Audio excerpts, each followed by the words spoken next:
there's some things that I wish I could have back, and there's some things that we've done well. And so, I think the big thing for me is just being consistent and make the plays when they're there. Do you think, how do you think you've been consistent enough in games, and if so, or if not, why do you think that is? I think there's been times where I've given us a chance to, to be in these games and to have a chance to win. And then there's a couple of them. Obviously, last week was unfortunate with the way things turned out. The ball's in my hands. I got to make good decisions. Got to put it in the right spot. Obviously, other things can happen, but at the end of the day, it's in my hands. I've got to make those decisions. Obviously, a lot's been made of the fact you guys haven't been able to run the ball. Would more two tight end looks give you a chance, or at least give it a different look to give it a chance? Yeah, I think for us, we're trying to find the answer to the run game, and the plan that we put out there we think is going to be the most successful for us. And so, obviously we would love to run the ball better, and we're looking at ways to do that. Zach said the key is sometimes those guys just have to win up front. They're not winning enough without changing personnel. How does that get better? Yeah, I think there's got to be importance to everybody. Everybody has to do their best to do their job. That's what it comes down to, because, Zach said it, I think we all understand it. It's one guy at times, and it's that one guy that's missing on his assignment, it's affecting the whole play. And so, I think if everybody can just focus on what they're doing, making sure they're doing it to the best of their ability and exactly how it's being coached, then, I think that's all we can ask.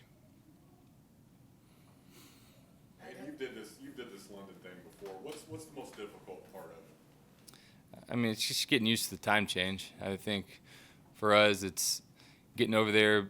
We'll have an early day on Friday. We're leaving Thursday night, getting there, and then having a full day. So it's just getting used to the time change. Try to stay on the schedule that they've given us.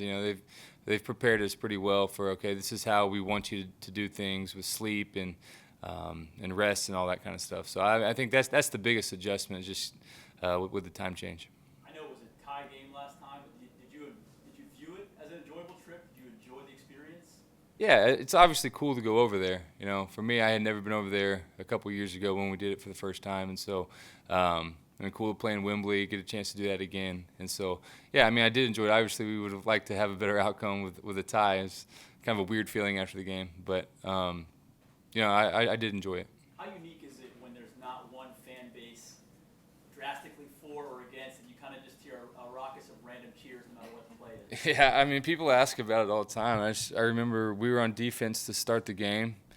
Our defense got the crowd into it. They were really loud. The ball was snapped. It was silent. Then they completed a 3-yard pass, and they went nuts. So it's like, it's just one of those things. The understanding may not all the way be there, but they're just ready for a good time and ready to see some action. Just so you know, by the way, a lot of the media in London after the game were asking me, how many points do you get for a draw?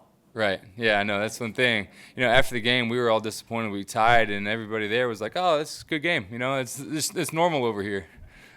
In the first half of last week's game, you had a stretch of incompletions, and then it clicked, and then you had a stretch of completions that closed the first half and then go into the second. What's the difference between those two stretches when you're playing? Well, you can look at all the different factors. I get hit on one, so the ball didn't go where I want it to. Another ball gets tipped. There's different things that happen. So, I thought for a lot of the game, I put the ball where I wanted it to, and gave our guys chances to make plays. As a captain, are you willing to accept Cordy back, and what message do you have for teammates now that he looks like he is back? I think for us, we want everybody that's going to be out there to be ready to go and to give full effort and and to be all in with everything that we're doing. So for us, if he's up to that and exactly doing exactly what Zach wants, what this team is kind of built on, and I think we'll obviously accept him back. I think it's one of those things. We want everybody to buy into what we're doing, and not saying he is, not saying he isn't, but I think it's one of those things. You want everybody to be on the same page. There's been a lot of speculation about what the team might do at the start that you're your spot and what it looks like moving forward? How have you handled that? And, you know, considering this is probably the first time in your career you've had to, you know, hear all this. That hasn't been spoken in this building. Andy, this week you're going against Jalen Ramsey and Aaron Donald are probably one of the two best at their positions. How big of a challenge is that for you guys? You guys get more amped up playing guys like that and opponents, or what kind of preparation you have to go to when you're playing players like that? Yeah, they're two really good players, and both of them are some of the top in this league. Not only at their position, but just in the you know, as a game as a whole. So, yeah, I mean, it's a big challenge for us. I mean, it's one of those things you watch tape. Aaron Donald's all over the field. Jalen Ramsey, he's obviously only had one game there, but we know his past and his history, and so I mean, two really good players. How much does this franchise miss what Andrew Whitworth brought, not only in the community, but at left tackle in this locker room? How much do you guys miss him?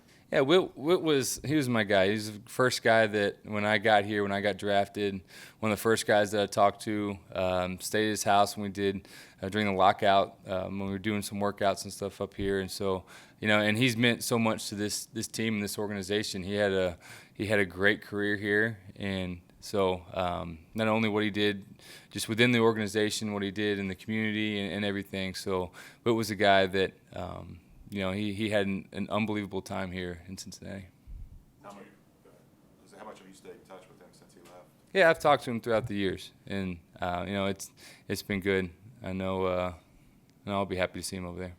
What's your favorite part about the London trip? Favorite part? I think it's cool being in a different place, you know, a different country, and so yeah, I think that's the biggest thing. It's just a different fan base. It's cool to experience. Andy, with the way the team sets up the travel and lays out a plan for you guys, does it end up looking basically similar to a typical game week? Maybe with you mentioned some of the things that you have to adjust for, but is it that much different from a typical game week? Yeah, there's some things where there are adjustments, but I would think for the most part they're trying to make it as similar as you can. You know, with the time change, obviously it affects some stuff, but I mean they want it as close to the same as they can.